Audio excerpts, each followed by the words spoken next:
Now, in the last lesson, we learned about two types of bonds, ionic and covalent bonds.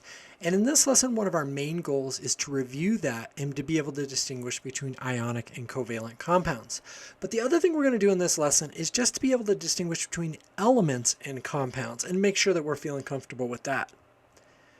So let's look at this example right here. We know from the previous lesson that atoms form compounds to get full and stable valence shells. That's why they get together. But it's important to understand that when they get together, their properties will completely change. And that's a wonderful and beautiful thing because that means we can make something new with unexpected properties. And let me show you what I mean by properties. Let's say we have carbon, which is this black sooty stuff. That's what carbon, the element carbon, looks like. It's the same kind of stuff that's around the edge of fires when you're done. Oxygen obviously is a gas and you can't really see it. I'd show you a picture of it, so I'm just going to put that down there. But the point being is oxygen is a gas that it's a life-giving gas, right? It's very healthy for you to breathe that. Even carbon, surprisingly, is something that you can eat. People do sometimes to settle their stomachs. It's not that bad for you. But as soon as you put them together and you have them make a bond, they make something completely new. I mean, you might think it would look somewhat in between, like maybe it would be a black colored gas or something like that, but it turns out that's not how chemistry works. It doesn't kind of average the properties of these two things. As a matter of fact, this is a gas and it is colorless, but unlike oxygen, it's incredibly deadly to breathe. Carbon monoxide is very, very, very toxic. It doesn't have any of the properties of its starting elements. And that's something that's really cool. Not that you're making like deadly stuff, but the point being is that you can make something new because maybe you can make something beautiful or useful in some way. Like say, for instance, this. If I have copper, we know what copper looks like, right? Shiny sort of brass, copper colored metal. Oxygen we know is a colorless gas. Nitrogen also is a colorless gas. I couldn't really find a picture of it, so I found liquid nitrogen, which is, colorless and is a liquid because somebody cooled it down a lot. Now you might be wondering, if you put these together, what's the most common compound they make? Well, this is what they make. They make copper nitrate. What does copper nitrate look like? Is it a gas like these two? No.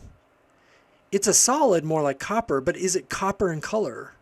No, it's not. Matter of fact, copper is a metal that conducts electricity well, but this thing doesn't. It looks completely different. It's this beautiful blue crystal which does not conduct electricity well unless you dissolve it in water. Copper metal doesn't even dissolve in water. So you get completely new properties, and it's important to understand that because that's why chemists like to make compounds. We know that the elements are doing it because they want to be more stable. But chemists do it because we hope we will make something new and useful. Okay, so we know what elements and compounds are. Elements are things, atoms that are individual atoms, and compounds are what happens when they bond together. Simple enough. But it's important to also understand that elements can have bonds. Like here we have 2 oxygens bonded together, 2 fluorines bonded together, 8 sulfurs bonded together. But the point being is they're still elements, because they're just full of sulfur or full of fluorine. There's only one type of atom.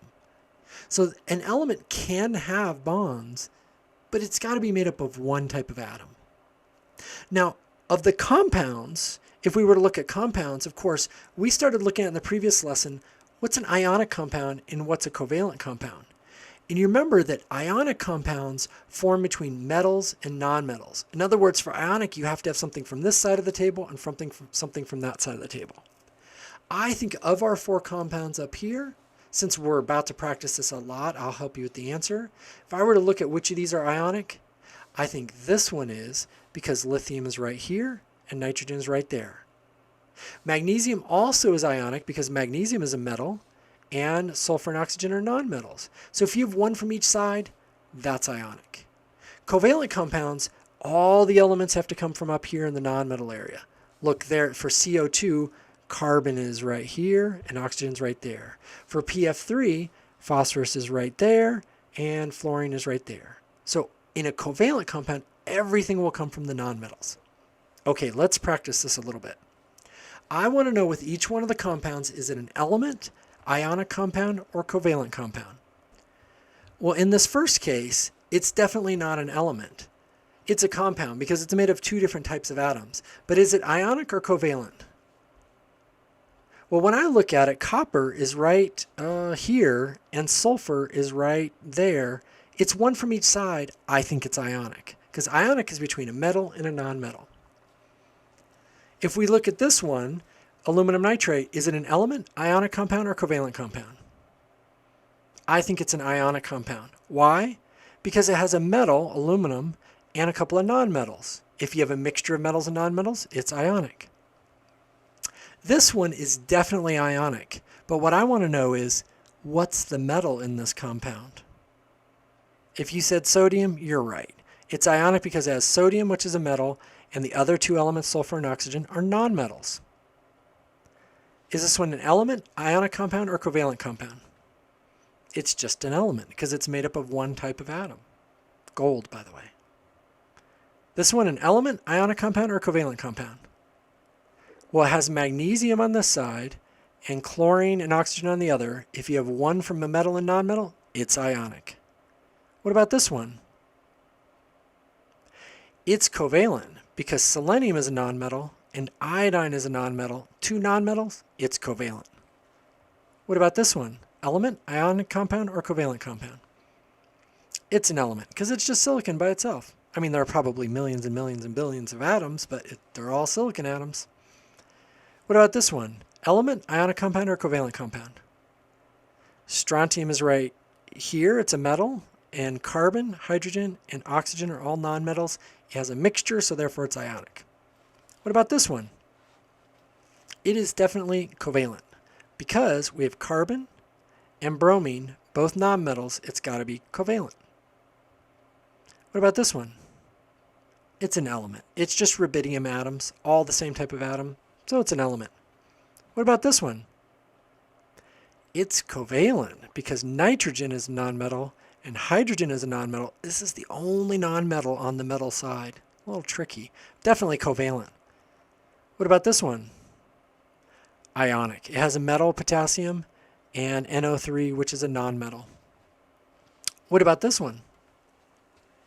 It is covalent because hydrogen is a nonmetal, carbon is a nonmetal, and oxygen is a nonmetal. There's nothing but nonmetals. It's got to be covalent. What about this one? Well, I'll tell you what. In this one, I'll tell you that it is definitely ionic, but I want to know what is the metal in this one. It's iron. Iron is right there. It's a metal. Carbon and oxygen are nonmetals. Hey, did you guys ever notice that the metals are always on the left side? If there are metals, they're always on the left side. And being that they're always on the left side, they're always positively charged. All metals are positive. Pretty cool.